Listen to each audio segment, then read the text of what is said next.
ಐಕ್ಯತೆ ಮತ್ತು ಸೌಹಾರ್ದತೆಯನ್ನು ಉತ್ತೇಜಿಸಲು ಪ್ರತಿಜ್ಞೆ ಮಾಡುತ್ತೇನೆ.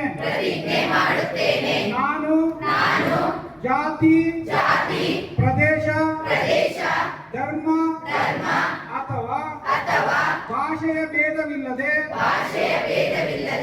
ಎಲ್ಲಾ ಭಾರತೀಯರ ನಡುವೆ ಶಾಂತಿ ಸಹಬಾಳ್ವೆ ಸದ್ಭಾವನೆ ಮತ್ತು ಅಹಿಂಸೆಯನ್ನು ಪಾಲಿಸಲು ಶ್ರಮಿಸುತ್ತೇನೆ. ನಾನು ಹಿಂಸಾಚಾರಕ್ಕೆ ಆಸ್ಪದ ನೀಡದೆ ಎಲ್ಲಾ ಭಿನ್ನಾಭಿಪ್ರಾಯಗಳನ್ನು ಮಾತುಕತೆ ಮತ್ತು ಸಂವಿಧಾನಿಕ ಮಾರ್ಗಗಳ ಮೂಲಕ ಬಗೆಹರಿಸಿಕೊಳ್ಳುತ್ತೇನೆ ಎಂದು ಈ ಮೂಲಕ ಪ್ರತಿಜ್ಞೆ ಮಾಡುತ್ತೇನೆ. ಧನ್ಯವಾದಗಳು.